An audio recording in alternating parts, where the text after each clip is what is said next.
بسم اللہ الرحمن الرحیم۔ السلام علیکم ورحمۃ اللہ وبرکاتہ۔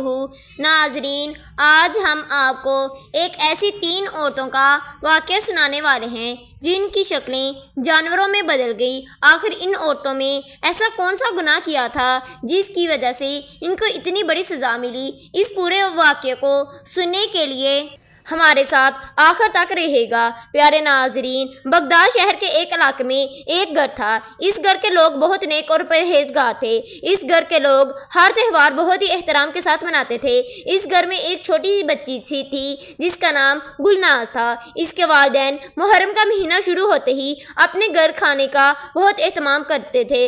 گلناز کے والد محرم کا سارا مہینہ لوگوں میں نیاز تقسیم کیا کرتے تھے اور خود 10 محرم تک روزے رکھتے تھے۔ گلناز کے والدین بہت ہی نیک اور عظیم شخصیت کے مالک تھے۔ ایک بار گلناز کے والدین گلناز کو اس کے چچا اور چچی کے پاس چھوڑ کر خود نیاز کے لیے سامان لینے گئے، مگر اللہ کا کرنا ایسا ہوا کہ راستے میں ان کی گاڑی ایک کھائی میں گر گئی اور وہ دونوں اس دنیا فانی سے چلے گئے۔ اس خبر نے گلناز کو ایک دم سے جھنجھوڑ کر رکھ دیا۔ اس وقت گلناز کی عمر 12 سال تھی۔ چچا اور چچی کو نہ چاہتے ہوئے بھی گلناز کو اپنے پاس گھر میں وہ اکیلے نہیں رہ سکتی تھی، نہ ہی اس کی عمر تھی شادی کی۔ چچا چچی کو اسے اپنے پاس رکھنا پڑا، اس لیے انہیں گلناز کو برداشت کرنا پڑا۔ چچی تو اسے ہر وقت نوکرانی بنا کر رکھتی تھی۔ حالانکہ اس کے چچا کی 3 بیٹیاں گلناز کی ہم عمر تھی، مگر تینوں لڑکیاں بھی اپنے ماں باپ کی طرح گلناز پر حکم چلاتی۔ جب گلناز جوان ہوئی تو ان تینوں کی نسبت سے گلناز بہت ہی زیادہ خوبصورت تھی۔ گلناز خوبصورت کے ساتھ اپنے والدین کی طرح نیک اور پرہیزگار بھی تھی۔ وہ اسلام کے ہر تہوار کو احترام کے ساتھ مناتی۔ گلناز اپنے ماں باپ کی زندہ رہتے ہوئے قرآن پاک کی تعلیم حاصل کر لی تھی۔ اس کے بعد اس کی چچی نے اس کو کوئی تعلیم نہ دلوائی۔ اس کی چچی کی بیٹیاں گلناز سے حسد کرتی تھی کیونکہ یہ تینوں سے زیادہ خوبصورت تھی اور اللہ تعالیٰ نے اس کی زبان میں ایک تاثیر رکھی تھی۔ گلناز پوری رات سبھی سے چھپ کر اللہ کی عبادت کیا کرتی تھی اور ان سب کے لیے کھانا بھی بناتی تھی۔ اس لیے جب محرم کا مہینہ شروع ہوتا تو یہ گھر میں سب سے چھپ کر بچوں کو کھانا بھی تقسیم کیا کرتی تھی۔ اس کی چچی اور ان کی تینوں بیٹیوں نے نہ کبھی اس کو گھر سے باہر نکلنے دیا تھا۔ یہ گھر کے کام کاج کے علاوہ بھی اللہ تعالیٰ نے اس کے ہاتھ میں کافی ہنر دیا تھا۔ ایک بار 3 محرم کا دن تھا، مگر اس دن گلناز کے علاوہ گھر میں کوئی نہیں تھا۔ اس نے سوچا آج میں اپنے ماں باپ کی طرح گھر میں خوب کھانا پکا کر دارالامان کے بچوں میں تقسیم کر کے آتی ہوں۔ اس نے جلدی سے کھانا بنایا، حجاب کر کے گھر سے نکل پڑی۔ سوچا کہ میں جلدی سے کھانا تقسیم کر کے ان لوگوں کے گھر آنے سے پہلے میں گھر پہنچ جاؤں گی۔ اس نے جلدی یتیم بچوں کو کھانا تقسیم کیا۔ اس میں کچھ کھانا بچ گیا تو وہ اس کھانے کو لے کر وہاں سے گھر لوٹ رہی تھی تو راستے میں ایک بوڑھا فقیر ملا۔ اس فقیر نے لڑکی سے کہا، بیٹی 2 دن سے بھوکا ہوں، مجھے بہت بھوک لگی ہے، کیا مجھے کھانے کو کچھ مل سکتا ہے؟ کہنے لگی، کیوں نہیں بابا، اس برتن میں کھانا ہے، لے کر جا رہی ہوں۔ گلناز نے فقیر کو پیٹ بھر کے کھانا کھلایا۔ اس بوڑھے فقیر نے گلناز کے سر پر ہاتھ پھیرا۔ اس فقیر کو کھانا کھلا کر اٹھی۔ اس نے دیکھا سورج غروب ہونے کو آ رہا ہے۔ وہ پریشان ہوئی، میری چچی اور تینوں بہنیں گھر میں آنے والی ہیں، آج وہ مجھے ضرور پیٹیں گی۔ وہ بوڑھا فقیر گلناز کو پریشان دیکھ کر کہنے لگا، بیٹی پریشان نہ ہو۔ اس بوڑھے فقیر نے اپنے تھیلے سے ہاتھ ڈال کر ایک خوبصورت انگوٹھی نکالی۔ انگوٹھی گلناز کو دیکھ کر فقیر کہنے لگا، بیٹی یہ انگوٹھی اپنے ہاتھ میں پہن لو، اس سے تم گھر وقت پر پہنچ جاؤ گی۔ گلناز نے بنا سوچے سمجھے جلدی میں وہ انگوٹھی اپنی انگلی میں ڈال لی اور گھر کے لیے چل پڑی۔ مگر گلناز نے محسوس کیا کہ اس انگوٹھی میں کوئی ایسی الگ سی طاقت ہے جو مجھے یہ انگوٹھی اتنی جلدی گھر لے آئی۔ جب وہ گھر میں آئی تو اس نے دیکھا ابھی تک گھر میں کوئی نہیں آیا تھا۔ وہ بہت زیادہ خوش ہوئی۔ اس نے انگوٹھی پہنی اور وقت سے اپنے گھر واپس پہنچ گئی۔ گلناز گھر آتے ہی جلدی سے سارے کچن کی صفائی کی تاکہ اس کی چچی اور اس کے گھر میں کسی کو بھی افراد کو معلوم نہ ہو سکے یہاں بہت زیادہ کھانا بنا تھا۔ گلناز گھر کی صفائی کر کے نماز پڑھ کر دعا مانگ رہی تھی، تبھی اس کی نظر انگوٹھی پر پڑی۔ گلناز سوچنے لگی کہ ضرور اس انگوٹھی میں کوئی خاص بات ہے، تبھی تو گھنٹوں کی صفائی میں نے منٹوں میں کر لی۔ جب گھر میں تینوں بہنیں آئی اور چچی آئی تو گھر کو